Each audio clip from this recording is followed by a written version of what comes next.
વ્યક્તિ કોઈ પણ જાતનું ભગવાનનું જીવનમાં નામ જ ન લે એનું જીવન મળદા બરાબર છે. એવા માણસો પાસે એ જમતો. એટલે આજે આપણે સવારે ઉઠીએ, જમીએ, ખાઈએ, સૂઈ જઈએ, ભગવાનનું નામ આખા દિવસમાં એક પણ વાર ન લઈએ અને આ રીતે જીવન ચાલતું રહે તો પછી એને મળદાનું જીવન જ કહેવાય. તો ધુંધુકારી મળદાના હાથનું ખાતો અને ઉપરથી એણે એની પોતાની માતા ધુંધુલીને પણ મારી નાખી હતી. આ ધુંધુકારી અંતે 5 વૈશ્યાઓમાં ફસાયો અને આ 5 વૈશ્યા એટલે શું? રૂપ, રંગ, ગંધ, સ્પર્શ અને રસ. એટલે આપણને આ સાંભળીને તો એક જ વસ્તુ યાદ આવે કે આ તો બધી જ્ઞાનેન્દ્રિયની વાત ચાલે છે. આંખ, કાન, નાક, ત્વચા અને જીભ, આ જ બધી વાત ચાલે છે. તો હા, એને 5 જ્ઞાનેન્દ્રિયનો ઉપયોગ કર્યો ખૂબ પાપી રીતે, ખૂબ એનાથી બધા પાપ ભોગવ્યા અને એટલા માટે એને ખરાબ મૃત્યુ થયું. આ 5 જ્ઞાનેન્દ્રિય અને 5 કર્મેન્દ્રિય એના વિશે થોડુંક કહીશ. જ્ઞાનેન્દ્રિય 5 છે: જીભ, આંખ, નાક, કાન અને ત્વચા. આ જ્ઞાનેન્દ્રિય આપણને એવું લાગે છે કે એનાથી આપણું બધું કામ થાય છે, તો એવું નથી. સાથે કર્મેન્દ્રિય પણ કામ કરવી જોઈએ. એટલે કે આજે આપણે કોઈ માણસને કહીએ છીએ ને કે એ બહેરો છે, તો એક ઘણીવાર એવું થાય છે કે એ બહેરો છે એટલે શું તો એના કાન નથી? ના, કાન તો છે, તો પણ એને સંભળાતું નથી. તો એ જે સંભળાતું નથી એને કહેવાય કર્મેન્દ્રિય. અને જ્ઞાનેન્દ્રિય એટલે બાહ્ય કાન, એટલે બહારથી કાન દેખાય છે. તો એણે એ બધી વિષયો, આ જે બધા વિષયો હતા, જે રૂપ, રંગ, ગંધ, સ્પર્શ અને રસ, આ બધા વિષયો એણે પાપી રીતે ભોગવ્યા અને એટલા માટે એને ખરાબ રીતે મૃત્યુ થયું. અને છતાં પણ મૃત્યુ થયા પછી એણે ભાગવતનું રસપાન કર્યું, સારી રીતે શ્રવણ કર્યું, મનન કર્યું અને એને મુક્તિ મળી છે. આ થઈ શ્રવણ ભક્તિની વાત. શ્રવણ ભક્તિ સિવાય આપણે દર્શન પણ કરી શકીએ. પ્રભુ દર્શનના પણ પ્રકાર છે. ઘણા લોકો કહે છે કે ના ના, મને તો બીજું કાંઈ ન આવડે, હું તો ખાલી મંદિરે જાઉં, મને કોઈ શ્લોક નથી આવડતા, હું કોઈ કથા નથી સાંભળી, મને કાંઈ આવડતું નથી, હું કોઈ મંડળમાં નથી સત્સંગ કરતો, પણ બસ મને તો એટલું જ આવડે છે, હું મંદિરે જાઉં, ભગવાન સામે 2 હાથ જોડું, નમન કરું અને આવી જાઉં, બસ મને આ મંદિરના દર્શન જ આવડે છે. તો દર્શનના કેટલા પ્રકાર છે? દર્શનના 3 પ્રકાર છે. પહેલું દર્શન છે સાધારણ દર્શન. સાધારણ દર્શન એટલે જેમાં સ્વપ્નમાં પ્રભુની ઝાંખી થાય. બીજું છે મધ્યમ દર્શન. મંદિરમાં જઈએ આપણે, પૂજામાં, કથામાં આપણે જે દર્શન કરીએ એ મધ્યમ દર્શન કહેવાય. ત્રિપતિ બાલાજી બધાએ સાંભળ્યું હશે. ત્રિપતિ બાલાજી એટલે વેંકટેશ્વર મહારાજનું મંદિર ખૂબ જાણીતું છે. એને આપણે તિરુપતિ બાલાજી કહીએ છીએ. ખરેખર તો એ ત્રિપતિ બાલાજી છે. એ અપભ્રંશ થઈ ગયો છે. ત્રિપતિ કેમ કે 3 દેવીઓના પતિ. 3 દેવી કયા કયા? એક છે શ્રીપતિ, એક છે ભૂપતિ અને ત્રીજા છે લીલા દેવી. શ્રી એટલે લક્ષ્મી, લક્ષ્મીપતિ, ભૂ એટલે પૃથ્વી, ભૂપતિ અને ત્રીજા છે લીલા દેવી. આ ત્રણેયના પતિને આપણે કહીએ છીએ ત્રિપતિ બાલાજી, પણ એને અપભ્રંશ કરીને આપણે કહીએ છીએ તિરુપતિ બાલાજી. તો આ રીતે તિરુપતિ બાલાજીના પણ દર્શન તમે કરવા જાઓ, કોઈ પણ દર્શન, આ મધ્યમ દર્શન છે. ત્રીજું છે ઉત્તમ દર્શન.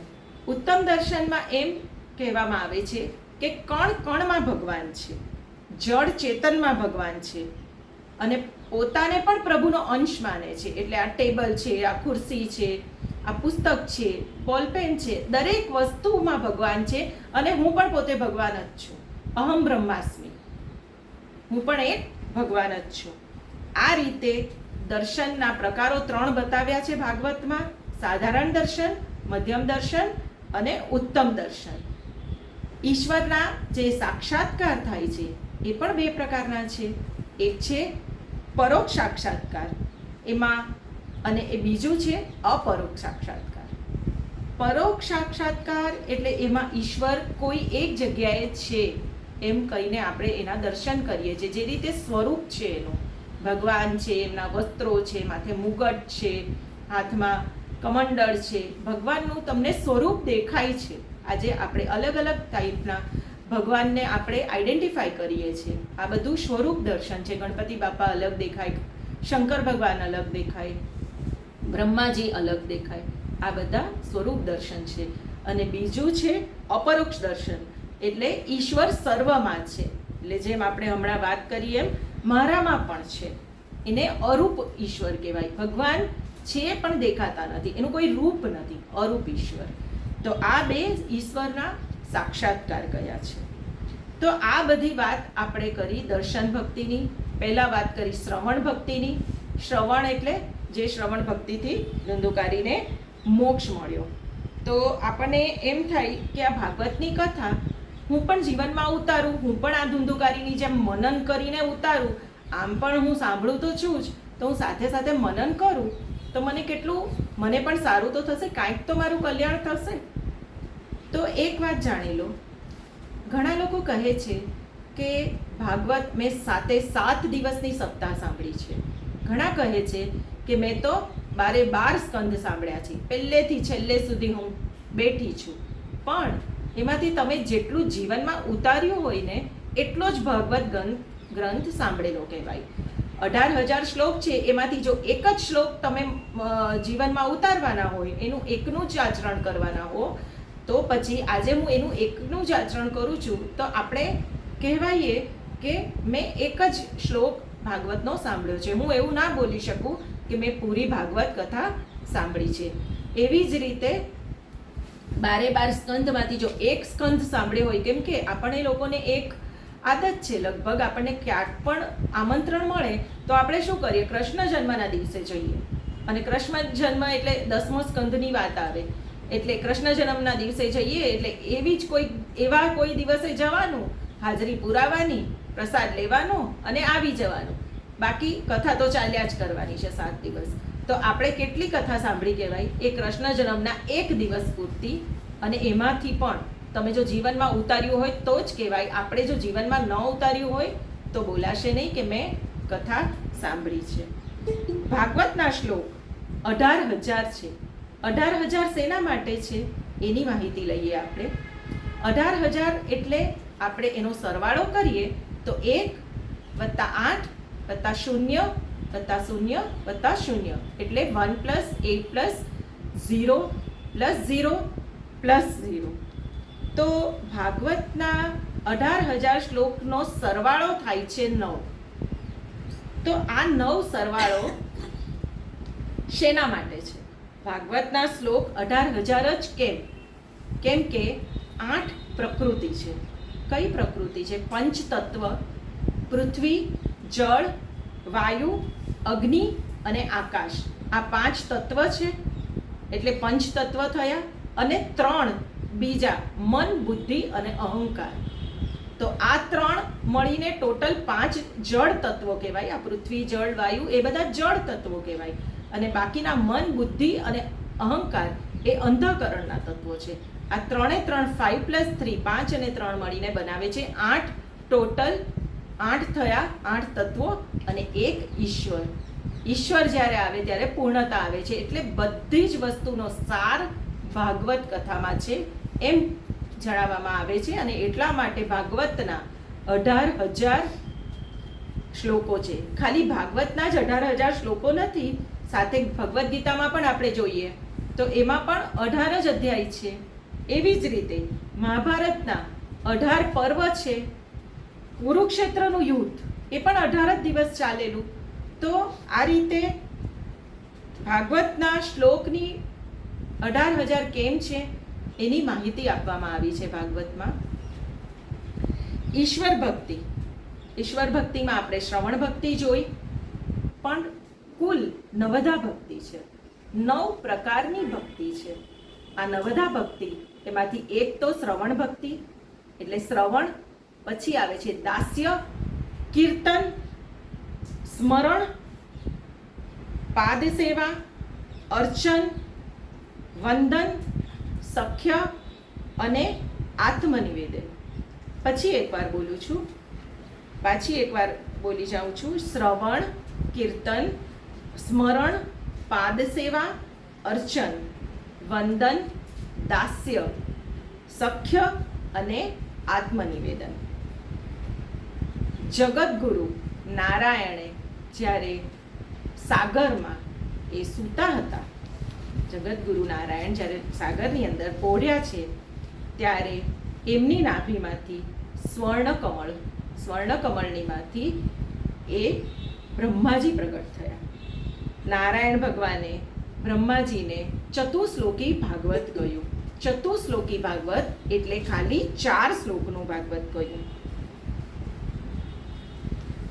ચતુશ્લોકી ભાગવત એટલે શું?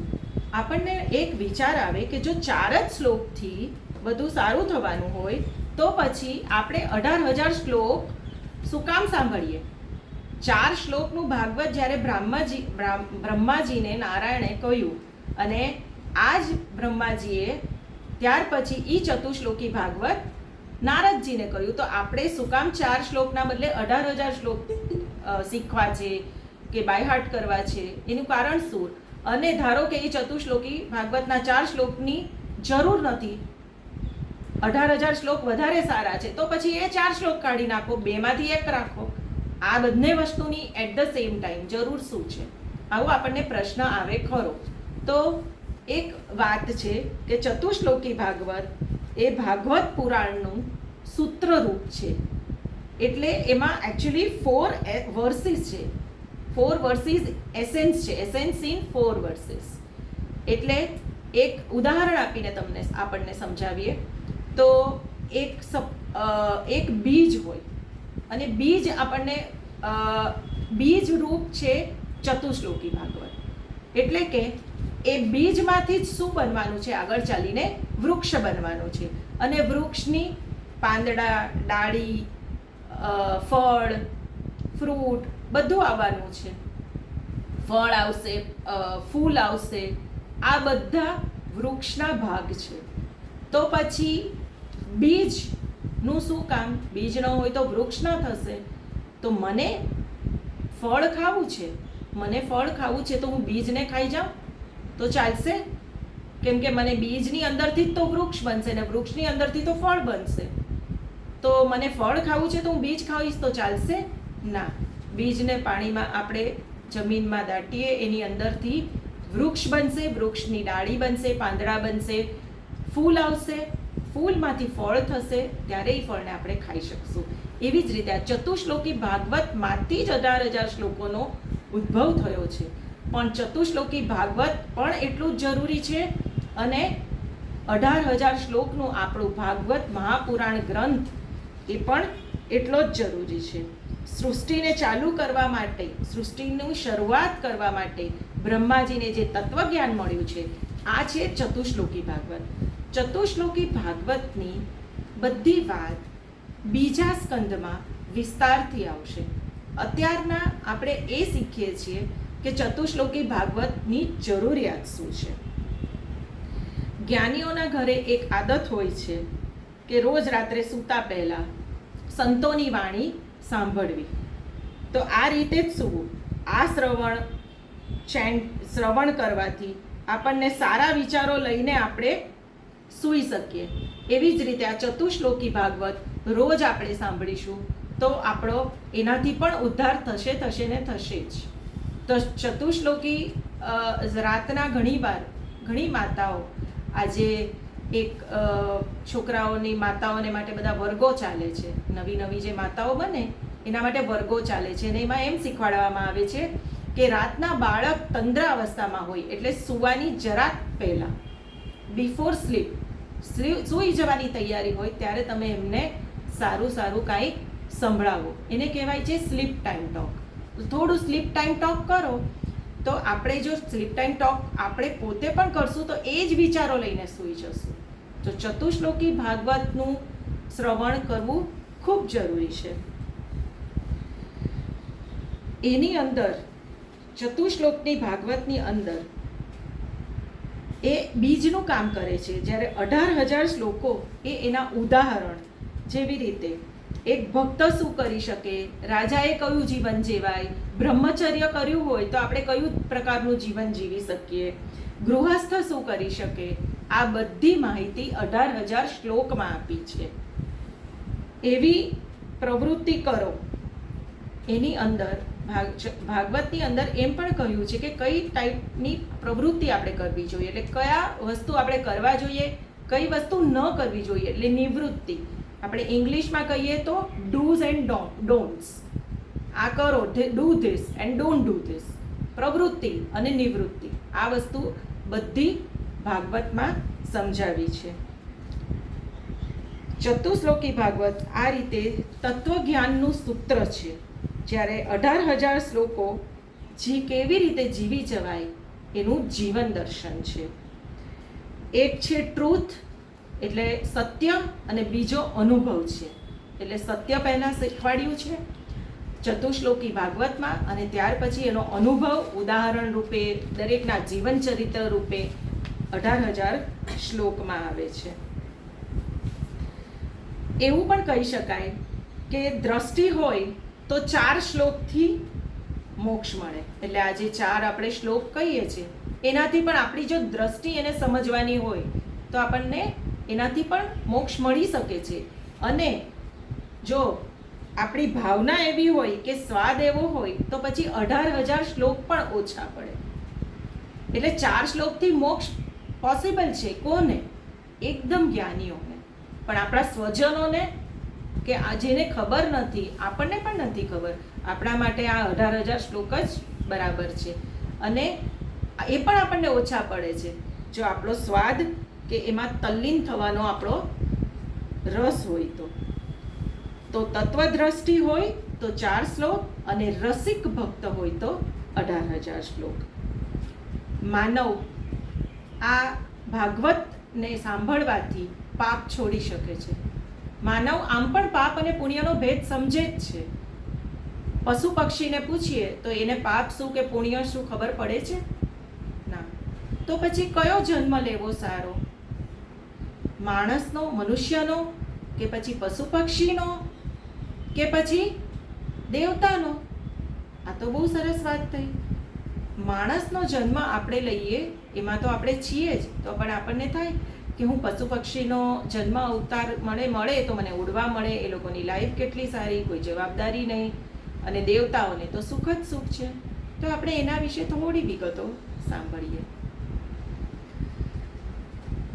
પશુ પક્ષી એ કેમ જન્મ જ પશુ પક્ષીનો લીધો છે? કેમ કે એ પશુ અને પક્ષીઓએ પૂર્વજન્મમાં એટલા પાપ કર્યા છે, અને એ પાપને હિસાબે જ એમને પાપ યોનિમાં જન્મ થયો છે કે એમને પશુ પક્ષીનો અવતાર લેવો પડ્યો છે. તો પશુ પક્ષીએ શું કરવાનું છે? એમણે બધા પાપ સહન કરીને, દુઃખો સહન કરીને પાપો પૂરા કરવાના છે. એમને પુણ્ય કરવાનું જ નથી, અને પાપના અકાઉન્ટ ખાલી કરવાનું છે, પાપ પૂરા કરવાના છે. તો પછી દેવતાઓએ શું કરવાનું છે? દેવતાઓએ એટલા બધા પુણ્ય કર્યા છે કે જેનાથી એમને દેવોની પદવી મળી છે, અને એમને આ સ્થાન પ્રાપ્ત થયું છે. તો દેવતાઓએ પુણ્ય જે છે એને ઓછું નથી થવા દેવાનું. એમને ડિગ્રેડેશન નહીં ચાલે. ઓછું થઈ જશે તો પાછું પૃથ્વી પર જન્મ લેવો પડશે. અને દેવતાઓના જ્યારે પુણ્ય પૂરા થઈ જાય છે ત્યારે એમનો પણ અવતાર પૃથ્વી પર પાછો આવે છે. તો દેવતાઓએ પાપ નથી કરવાના, પુણ્ય પૂરા કરવાના છે. પક્ષીઓએ પાપ પૂરા કરવાના છે, પક્ષી અને પશુઓએ. જ્યારે માણસ એક એવું છે કે મનુષ્ય જીવન એક એવું છે કે જેમાં આપણે પાપ અને પુણ્ય બંનેનો પહેલાં તો આપણને તફાવત પણ ખબર છે, અને આપણે પાપો ઓછા કરી શકીએ છીએ અને પુણ્ય વધારી શકીએ છીએ. આ બધી આપણામાં જ સગવડ છે. તો મનુષ્ય જીવન સર્વશ્રેષ્ઠ છે, અને માણસ પુણ્ય ભોગવી શકે છે. ભાગવતનું મહાત્મ્ય આપણે અત્યાર સુધી જોયું એમાં ટોટલ જેટલું આપણે શીખ્યા એમાં કુલ 6 અધ્યાય છે. 6 અધ્યાય આ ભાગવતના મહાત્મ્યના છે.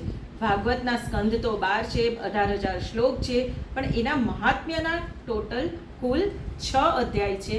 6માંથી 5 અધ્યાયમાં આ બધી કથા આવે છે કે ધુંધુકારીની, કે પછી એ મહાત્મ્ય શું છે, એનાથી કોને શું ફાયદો થયો, એ બધી કથા આવે છે.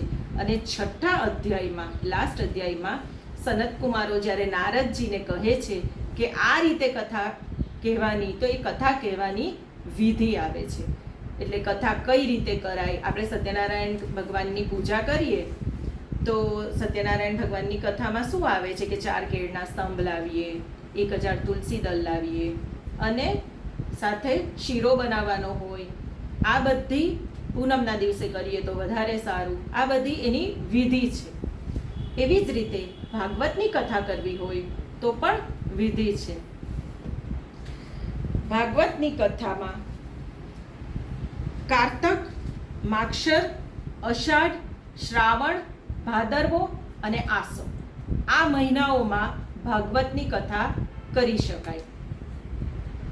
કારતક, માગશર, અષાઢ, શ્રાવણ, ભાદરવો અને આસો. કારતક મહિનાને કાર્તિક પણ કહેવાય છે, માગશરને માગશીર્ષ કહેવાય છે, આસોને અશ્વિન કહેવાય છે. ભાદરવો મહિનો અને શ્રાવણ મહિનો, અષાઢ મહિનો, એ બધાના 2 નામ નથી, કેમ કે આ સંસ્કૃતમાંથી લાવેલા શબ્દો છે. આ મહિનાઓમાં જો ભાગવત કથા કરવામાં આવે તો એ મોક્ષદાયી છે. ખરેખર તો ભાગવત કથા પોતે જ મોક્ષદાયી છે. એમાં તમે આપણે કોઈ પણ મહિનામાં કરીએ તો ચાલે, પણ સૌથી શ્રેષ્ઠ મહિનો ભાગવતની વિધિમાં બતાવ્યો છે માગશર મહિનો. માગશર મહિનો સૌથી શ્રેષ્ઠ છે. ભાગવતની સમાપ્તિ થાય ત્યારે વિષ્ણુ સહસ્ત્ર નામનો પાઠ કરવો જોઈએ. ભાગવતની સમાપ્તિ વખતે ગીતાજીનો પણ પાઠ કરવો જોઈએ. વિધિ હંમેશા કોઈ પણ કાર્ય વિધિપૂર્વક કરવું જોઈએ.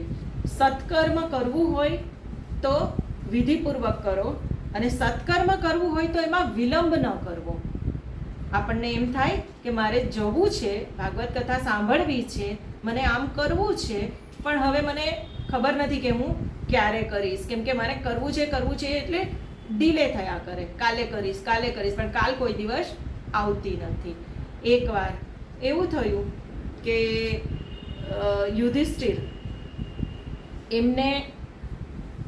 યુધિષ્ઠિરની પાસે એક યાચક આવ્યો. એ યાચકે એમની પાસે થોડી દક્ષિણા માંગી, અને યુધિષ્ઠિરે કહ્યું કે કાલે આવજે, આજે નથી. અને ભીમે આ વસ્તુ સાંભળી, અને ભીમે ત્યારબાદ વિજય દુંદુભી હોય છે, એટલે એ જમાનામાં એક નગારા રહેતા. નગારા એટલે મોટું ઢોલ જેવું, એની ઉપર લાકડી લઈને નગારા વગાડે જોર જોરમાં. અને બધા નગારા કરતાં એ વિજય દુંદુભીનું નગારું અલગ હોય, કે જ્યારે તમારો જીત કે વિજય કોઈ વોરમાં, કોઈક તમારા આપણા કોઈ પણ જાતના ફાઇટમાં, કોઈ પણ જાતની ચડાઈમાં આપણે જીતી ગયા હોય તો આ વિજય દુંદુભી વગાડવામાં આવે છે.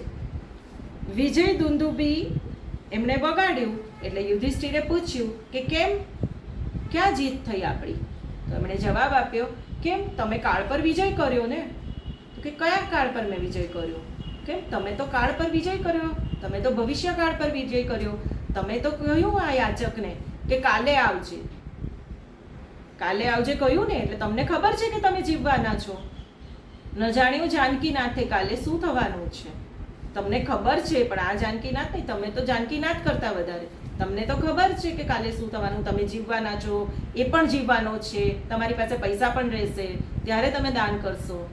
તો યુધિષ્ઠિરને પોતાની ભૂલ સમજાઈ.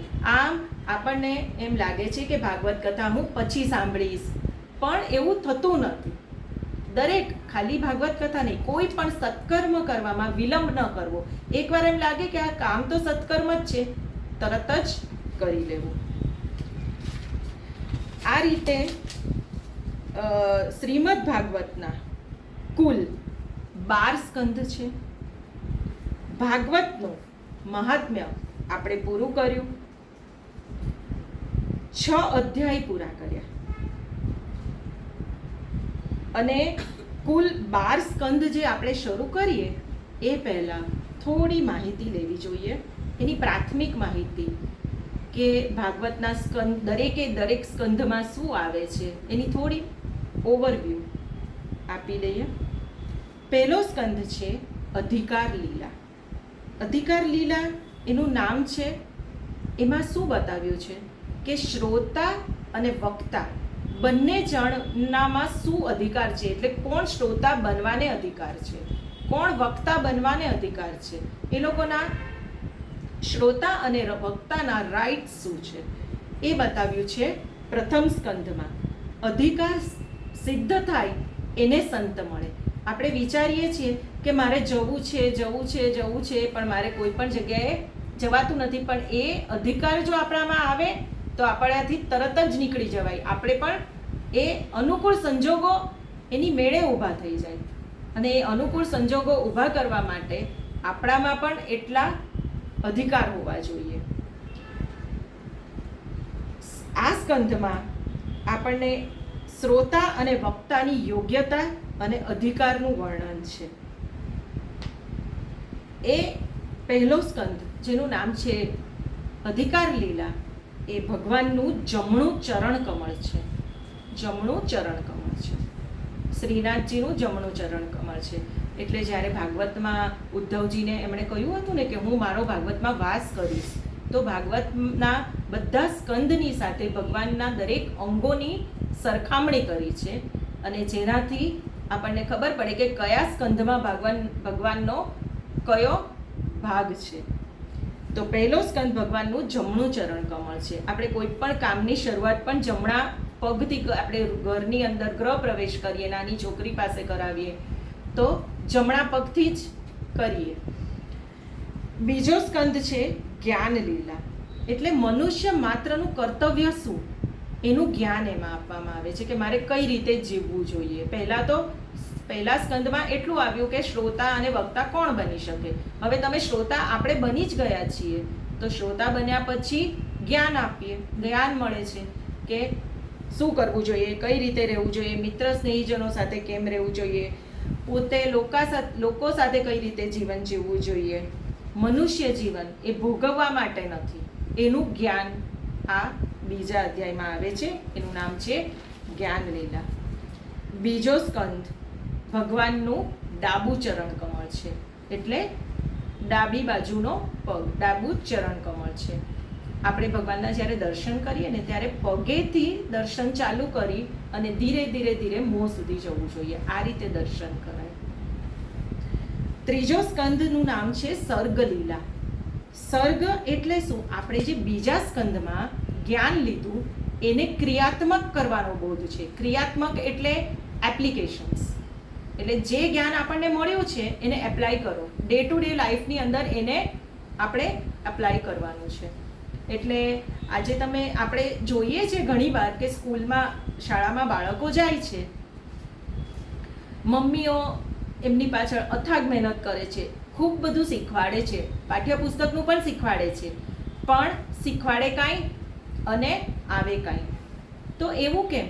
જઈને એ લોકો પૂછે છે, પેરેન્ટ ટીચર મીટિંગ હોય છે, PTM, એમાં જઈને બધા ટીચર્સને પૂછે છે, તો એ લોકોનો જવાબ શું હોય છે કે એ લોકોને શીખવાડ્યું છે અમે, પણ એનું એપ્લિકેશન કઈ રીતે કરવાનું એના ક્વેશ્ચન્સ છે.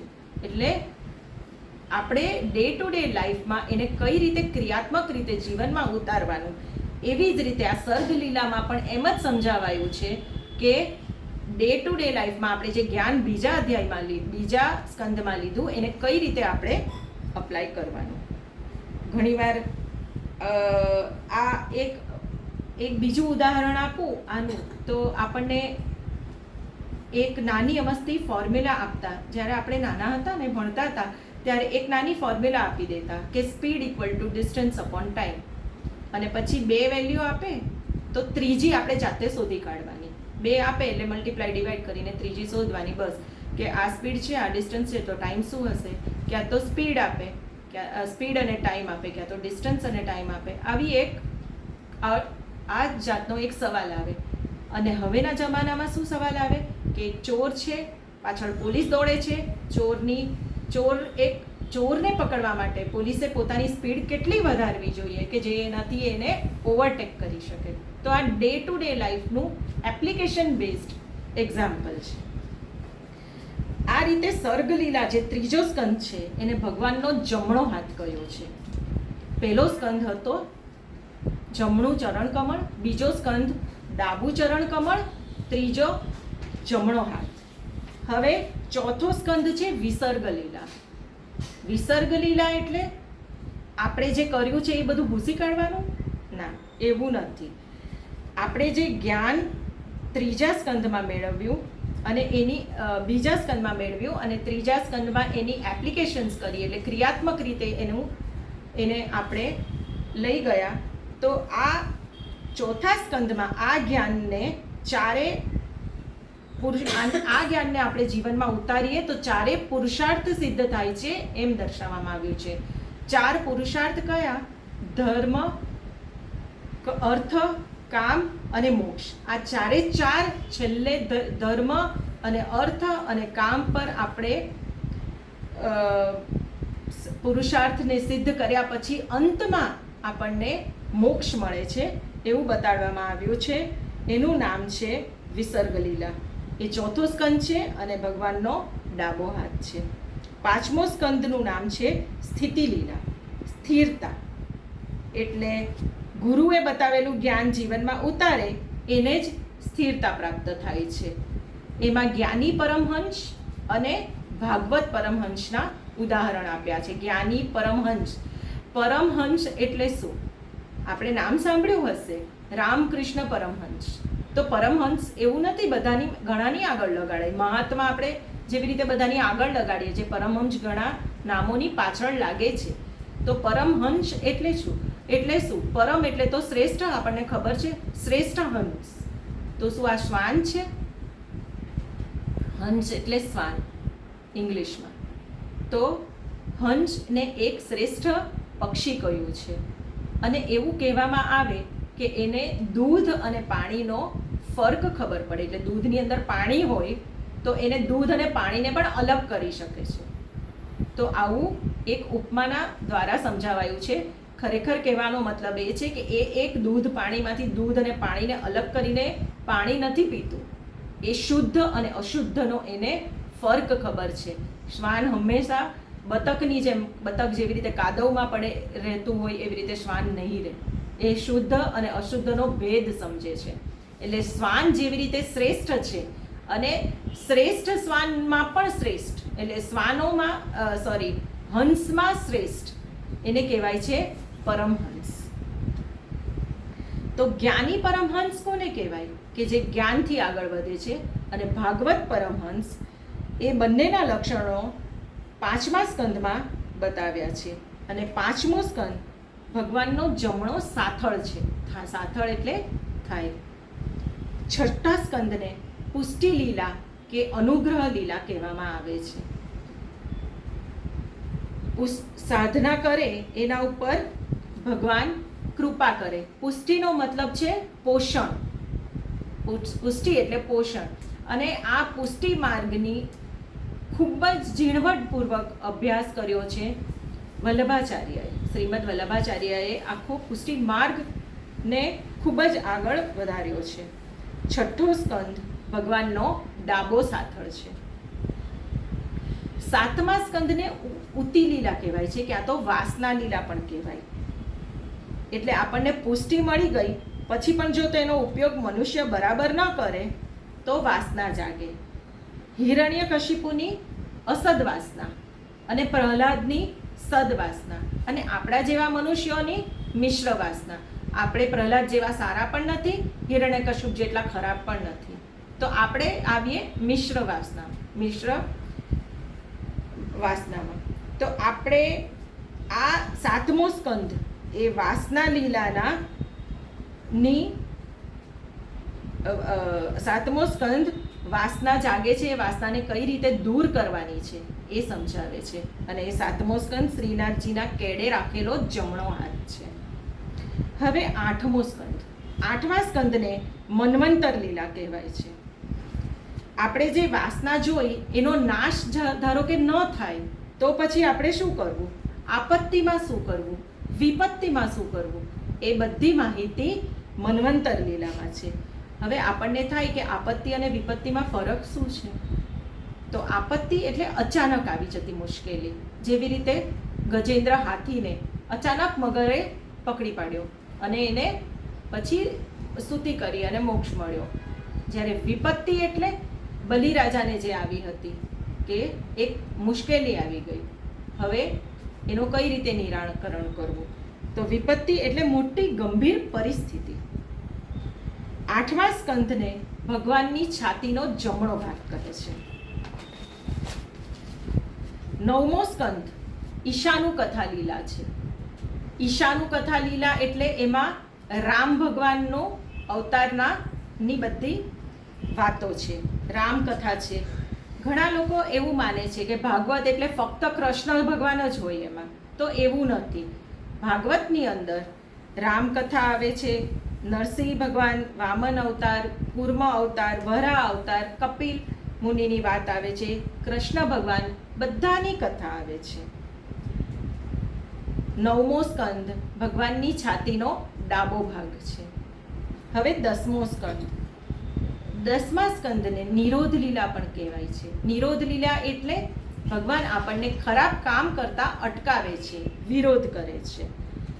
10મા સ્કંદના 2 ભાગ છે, પૂર્વાર્ધ અને ઉત્તરાર્ધ. 10મા સ્કંદમાં શ્રી કૃષ્ણ ભગવાનની બધી લીલાઓનું ખૂબ જ વિસ્તારપૂર્વક વર્ણન કરવામાં આવ્યું છે. 10મો સ્કંદ ભગવાનનું હૃદય છે. 11મા સ્કંદનું નામ છે મુક્તિ લીલા. મુક્તિ લીલા એટલે અહંકાર કે હુંપણાથી મુક્તિ. જીવાત્માએ બ્રહ્મ સ્વરૂપ રહેવું અને કામ, ક્રોધ, લોભ, મોહ, અહંકાર એ બધાથી મુક્તિ કઈ રીતે લેવી એ બધું 11મા સ્કંદમાં સમજાવ્યું છે. 11મો સ્કંદ શ્રીનાથજીનું લલાટ છે. હવે આવે છે 12મો સ્કંદ. 12મા સ્કંદને શું કહેવાય છે? આશ્રય લીલા. જેના વડે સૃષ્ટિનું સર્જન થાય, લયમ થાય, એ પરબ્રહ્મ એને આશ્રય કહેવાય છે. એટલે એમાં શ્રી કૃષ્ણ ભગવાનની બધી લીલાઓનું સારાંશ સ્વરૂપે વર્ણન છે. સર્વ તત્વોના આધારરૂપ કૃષ્ણ ભગવાન છે. એ આશ્રય લીલા સમજાવે છે કે ભગવાન શ્રી કૃષ્ણ જ સર્વ તત્વોના પરમ આશ્રય છે. 12મો સ્કંદ એ ભગવાનનો, ઠાકોરજીનો, શ્રીનાથજીનો ઊંચો કરેલો ડાબો હાથ છે. આ રીતે આપણે દરેકે દરેક સ્કંદની માહિતી મેળવી. ભાગવતનો પ્રથમ સ્કંદ ચાલુ કરતા પહેલા આપણે આ વસ્તુ જાણવી જરૂરી છે. પહેલા સ્કંદની આપણે પાછી એકવાર ટૂંકમાં એનું રિવિઝન કરી લઈએ. પહેલો સ્કંદ છે અધિકાર લીલા, શ્રીનાથજીનું જમણું ચરણ કમળ. બીજો સ્કંદ છે જ્ઞાન લીલા, શ્રીનાથજીનું ડાબું ચરણ કમળ. ત્રીજો સર્ગ લીલા એટલે જે જ્ઞાન મળ્યું એને અપ્લાય કરો, એ છે શ્રીનાથજીનો જમણો હાથ. ચોથું છે વિસર્ગ, 4 પુરુષાર્થની વાત છે, જે શ્રીનાથજીનો ડાબો હાથ. 5મો સ્કંદ સ્થિતિ લીલા એટલે સ્થિરતા દર્શાવે છે, શ્રીનાથજીનો જમણો સાથળ. છઠ્ઠો સ્કંદ પુષ્ટિ લીલા એટલે ભગવાનને સર્વ અર્પણ કરવું, શ્રીનાથજીનો ડાબો સાથળ બતાવે છે. 7મો સ્કંદ વાસના લીલા છે અને એ છે કેડે હાથ રાખેલ શ્રીનાથજીનો જમણો હાથ. 8મો સ્કંદ મન્વંતર લીલા, જેમાં 4 ઉપાય બતાડ્યા છે, વાસનાનો નાશ કઈ રીતે કરાય એ બતાડ્યું છે અને એ છાતીનો જમણો ભાગ છે. 9મો સ્કંદ રામ અવતાર, ભગવાનની છાતીનો ડાબો ભાગ. 10મો સ્કંદ કૃષ્ણ અવતાર, એ નિરોધ લીલા છે અને એ શ્રીનાથજીનું હૃદય છે. 11મો સ્કંદ મુક્તિ અપાવે છે, અહંકારથી મુક્તિ અપાવે છે અને એ કૃષ્ણ ભગવાનનું લલાટ મસ્તક છે. 12મો સ્કંદ આશ્રય બતાવે છે, એટલે શ્રી કૃષ્ણના આશ્રયે થઈ જવું, એ શ્રીનાથજીનો ઊંચો રાખેલો જમણો હાથ છે. આ રીતે 12 સ્કંદની ટૂંકાણમાં માહિતી આપી, જેથી આપણે ચાલુ કરીએ પ્રથમ સ્કંદ એ પહેલાં થોડું ઓવરવ્યૂ મળી જાય. દુનિયામાં ભગવાન સિવાય કાંઈ નથી. ભગવાને આ લીલા જે કરી છે એ લોકપતુત લીલા છે. લોકપતુત લીલા એટલે રમવા માટે કરી છે. ભગવાન પોતે જ રમે છે. રમકડા બનાવીને હતું ને, એક પહેલાં રાખના રમકડા કરીને એક સરસ મજાનું ગીત હતું. તો ભગવાને આપણને આ લોકપતુત લીલા રમવા માટે કરી છે. કઈ રીતે? જ્યારે બાળક નાનો હોય ને રમે છે ત્યારે શું કરે? બોલ હોય તો એને દિવાલ પર નાખે, પાછો કેચ કરે, પાછો નાખે, પાછો પકડી લેશે, પાછો નાખશે, પાછો પકડી લેશે. તો એની માતા શું પૂછે છે કે બેટા આ તું શું કરે છે? જે નાખે છે એને પાછો લે છે, તો આ શું કરે છે? તો કે મને મજા આવે છે મમ્મી, હું આ એક રમત રમી રહ્યો છું. ભગવાન આપણને જે જીવન મરણ આપણું જે પણ થાય છે બધું ભગવાનની લીલાઓ છે, અને ભગવાન ખરેખર એને લોકપતુત લીલા કહેવાય છે. પણ જ્યારે આપણને આ મરણનો ડર લાગે ને ત્યારે જ આપણે ભગવાન પાસે જઈએ છીએ, કે ભગવાનનું સાંભળવા જઈએ છીએ. નાની ઉંમરે આપણને વિચાર આવે કે ના ના હજી વાર છે મારે મરવાને, એટલે આપણે સાંભળતા નથી. પણ એવું કાંઈ છે નહીં, કાળનો કદી ભરોસો નહીં. સુનિતા વિલિયમ્સ કેવા અંતરિક્ષમાં ગયા હતા 10 દિવસ માટે, ખાલી 10 દિવસ, અને 10ના બદલે એમને થયા 9 મહિના. ખાવા પીવાની કોઈ જાતની વ્યવસ્થા નહીં, છતાં કઈ રીતે રહ્યા? સાથે વેદ ઉપનિષદ બધું લઈ ગયા હતા. તો એ વખતે વાંચન કામ આવ્યું. ભગવદ્ ગીતા લઈ ગયા હતા, એમણે ત્યાં દિવાળી પણ કરી. તો આ રીતે જ્યારે આપણને મરણ નજીક આવે ને તે વખતે આપણને ભગવાન યાદ આવે છે. ભગવાન સંહાર કરે છે એ પણ એક લીલા જ છે. ગાંધારીએ કૃષ્ણને શાપ આપ્યો હતો કે તે મારા વંશમાં એક પણ ને બચવા નથી દીધો, એકને પણ બધાને મારી નાખ્યા છે, કોઈને બચવા નથી દીધો. તો પછી તારા કુળનો પણ હવે નાશ થશે. પ્રભુને તો શાંતિ થઈ ગઈ. માં, હું તો વિચારતો જ હતો કે આ બધાનો અંત કઈ રીતે લાવવો, તો તમે સારું કર્યું, મારા કુળનો મારે અંત જ લાવવો હતો. એવી રીતે કુંતી માતાને પૂછે છે કે તમને શું જોઈએ છે? ત્યારે કુંતી માતા કહે છે કે મને તો વિપત્તિ જોઈએ છે, વિપત્તિ અસ્તુ.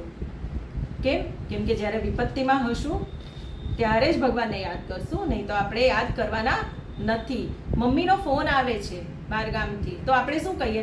મમ્મી હું જરા કામમાં છું, પછી વાત કરું. પણ બેઠા હોઈએ છીએ ફ્રેન્ડ્સ જોડે, બરાબર? પણ જો કાંઈક થયું, તાવ આવી ગયો, વાગી ગયું, કે કોઈ પણ જાતની મુશ્કેલી આવી ગઈ, તો પહેલો ફોન કોને જશે? દોસ્તારોને, ફ્રેન્ડ્સને, કોઈને નહીં જાય, પહેલો મમ્મીને. તો આપણને જ્યારે કંઈ તકલીફ થાય તો જ આપણે યાદ કરીએ છીએ. રામકૃષ્ણ પરમહંસ, એમને કેન્સર થયેલું, પણ એમણે માતાજી પાસે કાંઈ માંગ્યું નથી. કેમ કે માતાજીને શું કામ તકલીફ આપવી, એવો વિચારે. સુદામા કૃષ્ણ પાસે ગયા હતા, તો 10 દિવસથી સાચવી રાખેલા પૌવા એમણે કૃષ્ણ ભગવાનને આપ્યા, પણ એમણે સામે કાંઈ માંગ્યું નથી. ગોપીઓ પણ કૃષ્ણ પાસે ગઈ ત્યારે કંઈ માંગતી નથી, અને ઉપરથી માખણ આપે છે. પ્રભુ બીમાર પડ્યા અને અનુપાન તરીકે ભક્તોની ચરણ રજ માંગી છે. એટલે અનુપાન એટલે શું? એટલે ભગવાન બીમાર પડ્યા ત્યારે કોઈક વૈદ્ય કીધું હશે કે એમને ચરણ રજ, ભક્તોની ચરણ રજ ભગવાનને મોઢામાં આપો. હવે આપણે આપણી ચરણ રજ ભગવાનને મોઢામાં આપીએ તો સૌથી મોટું તો આપણને જ પાપ લાગે ભાઈ. કોણ આવી રિસ્ક લે? તો બધાએ ના પાડી દીધી, બધા ભક્તોએ ના પાડી દીધી, નારદજીએ ના પાડી દીધી, હું પણ નહીં આપું. એમની બધી પટરાણીઓએ, રાણીઓએ બધાએ ના પાડી દીધી. પણ કોણ તૈયાર થયું? બ્રજની ગોપીઓ તૈયાર થઈ કે ભલે અમને નરક મળે ચાલશે, પણ અમારા ઠાકોરજીને તો સારું થશે ને. તો આ વૃત્તિ છે.